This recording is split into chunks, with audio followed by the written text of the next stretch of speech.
और भी बहुत सारे लोग खड़े हुए थे। उसने दुकानदार को कई बार बुलाया, लेकिन वहां पर भीड़ इतनी थी कि दुकानदार का ध्यान उसकी तरफ गया ही नहीं।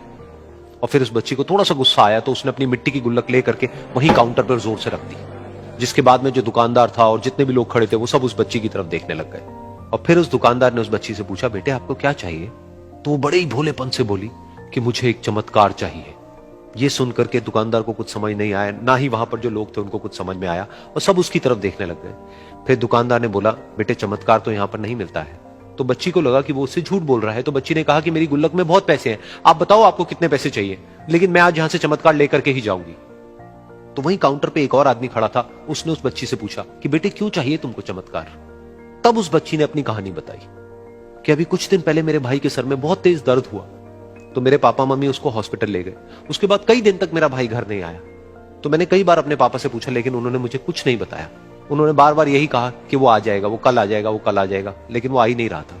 तो मैंने देखा कि मम्मी रो रही है, और पापा मम्मी को कह रहे थे कि उसकी दवाइयों के लिए और उसके इलाज के लिए जितने पैसे चाहिए उतने मेरे पास में नहीं है, अब उसको कोई चमत्कार ही बचा सकता है।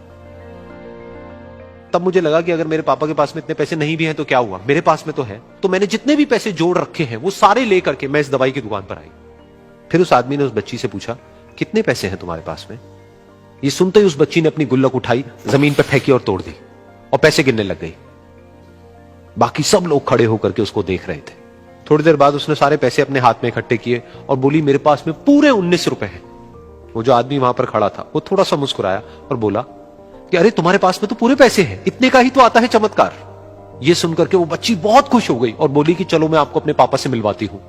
बाद में पता लगा कि वो आदमी कोई आम आदमी नहीं था, बल्कि एक बहुत बड़ा न्यूरोसर्जन था, और उसने सिर्फ 19 रुपए में उसके भाई की सर्जरी करी, और कुछ ही दिन बाद वो ठीक होकर के घर वापस आ गया। फिर कुछ दिन बाद वो बच्ची, उसका भाई, उसके पापा, उसकी मम्मी, चारों एक साथ बैठे हुए थे और बात कर रहे थे। तो उसकी मम्मी ने उसके पापा से पूछा कि अब तो बता दो ये चमत्कार आपने किया कैसे?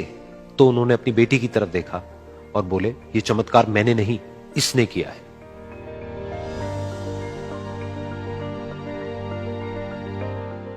तो यहां पर एक बहुत बड़ी बात है जो हम उस छोटी सी बच्ची से सीख सकते हैं कि जिंदगी में कभी कभी ऐसा होता है कि हमको कोई रास्ता नजर नहीं आ रहा होता है और हम लोग हिम्मत हार जाते हैं। तब हमारे अंदर एक बच्चा होता है जो कोशिश करने से कभी भी पीछे नहीं हटता है।